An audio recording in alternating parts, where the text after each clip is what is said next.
Hi guys. So I watched VHS 85, which is the sixth entry in the found footage horror anthology series VHS. Now I love the VHS movies, except for Viral. That movie can go fuck itself. That movie's terrible.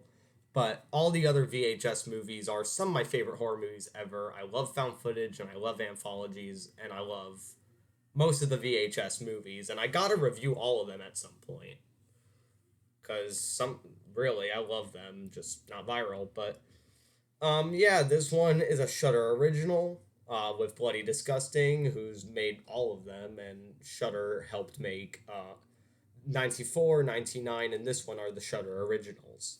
Now, before I talk about all the segments in it, I'm gonna get out of the way. So there's a wraparound in five segments, and the movie's obviously set in 1985. Now, before I get into it, I'm just gonna say, is it worth your time? Now, so if you're a VHS fan like I am, then I'd say check this out. Like maybe you might find some enjoyment out of it. But me personally, coming from a massive fan of the VHS franchise, I unfortunately didn't like this film as much as some of the other ones. It's a lot better than Viral, but I'm not gonna lie to you. After the first segment in this movie, I was bored out of my mind. And I'll get to everything. So, the wraparound is directed by David Bruckner, who has made The Ritual, the Hellraiser reboot, and also did the segment in VHS 1, Amateur Night, which a lot of people are familiar with. And when people hear VHS, the first movie, they think of Amateur Night. So the wraparound I think is actually pretty good, and that surprises me because the wraparounds in these movies are usually fine. Like the wraparounds in the VHS movies are usually just borderline fine for me. This one I actually was interested in, like a TV documentary about scientists watching this child with abnormal behavior and a bunch of shit goes on later in the film. I was into it. I liked the wraparound quite a lot. Well, not a lot, but I liked the wraparound, and it was one of the best parts of the film in a otherwise somewhat forgettable movie. Now, the first segment was called No Wake. Um, this one is probably my favorite segment in the movie. It's about a group of young adults, like early 20s, that are basically at like a campsite, and then they go into the water, and then there's some mysterious shootings going on. I don't want to give too much away for it because if you're gonna watch this film, you probably are. Like I said, if you're a fan of VHS like I am, you should probably at least give it a shot. Like even though I personally didn't like it as much as some of the others, I still think it's worth at least one watch. Like maybe you'll like some of it, but that's besides the point. So this one I was really into, and I was like constantly engaged throughout it. But my biggest downside with it is that it ended in a way that I felt was very underwhelming. Like it just gets to a point where I'm interested, and then it just ends in such a abrupt and underwhelming way. So yeah, that sucks. The next segment is called God of Death, which is a segment from Mexico, and this one is directed by someone, I don't want to butcher their name, but she also directed a Into the Dark movie called Culture Shock, which I really liked. And this segment, I didn't like it. I simply didn't like it. Um, it has too much going on in it. It's pretty much about this like news crew that tries to survive an earthquake, and then they find a secret underground place and then they summon a god through a statue. There's there is stuff going on in here, so I didn't really get too bored during this segment. there is stuff going on, but it makes no fucking sense whatsoever. You're just stuck here, just confused the entire time. And it's not even like confusing in a way where you can still be interested with it. It's just confusing in a completely uninteresting way, and you don't care. I didn't care at all. So that one, not good. No. The next segment is called Techno God. This one is pretty much about a girl that goes up on stage and then she explains to a group of people about this like VR gear, where she puts on this VR headset and suit and then she summons a virtual god. Um, I didn't care for this one. I thought it had a interesting idea for it. Like the idea was pretty interesting, but I just didn't like the execution and I didn't really care for it. I don't really have much to say about that one. The next segment was called Admiroria. Am I saying that right? I don't know, but yeah, that's the name of it.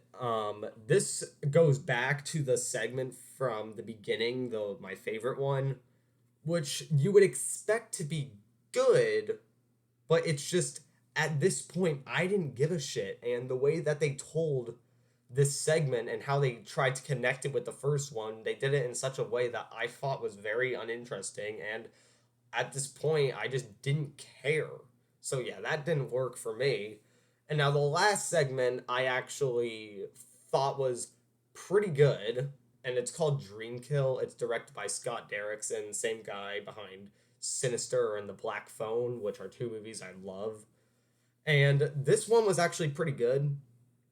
This one is probably tied with the first segment as my favorite one. Um, it's pretty much like a murder that is caught on camera, like from a dream. It's pretty much like a, it's pretty much a dream.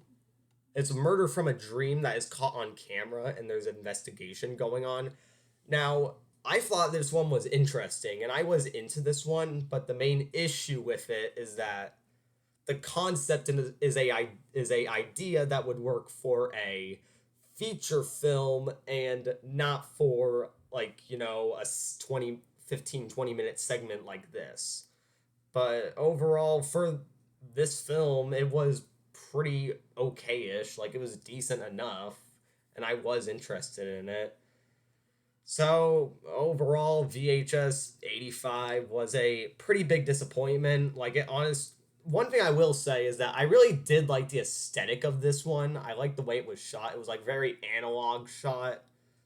Like it did feel pretty authentic with 1985 with the way of it being filmed, like very analog, very grainy. So I really liked the aesthetic, and I thought the movie overall was really I thought the movie overall was well done. Like I liked the aesthetic. The acting in some of the segments was pretty good for the most part. Um, and um, I also thought that there were some interesting ideas in these segments, but like I said, they just didn't really work for me because the executions just weren't that great. And that's the problem, is that even though these segments had good ideas, the issue is that the execution just wasn't that interesting.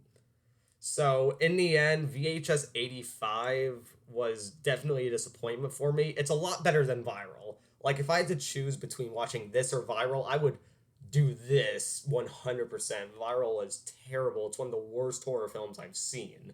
I would definitely choose this. Now, keep in mind, this could be a movie that grows on me. Like maybe after this is a movie that I'm not gonna like avoid rewatching. This is a movie that I will probably rewatch a couple of times in the future, and maybe it will grow on me, and maybe I will start to like it a little bit more. But it's not going to be anywhere near as good as something like VHS 1, VHS 2, VHS 94, VHS 99. All of those I love.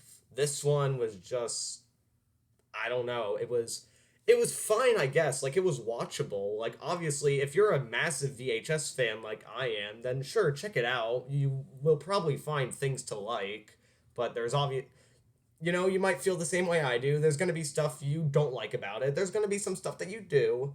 But overall, if you're a massive VHS fan, even when you do check this out, you're just going to be a little bit disappointed.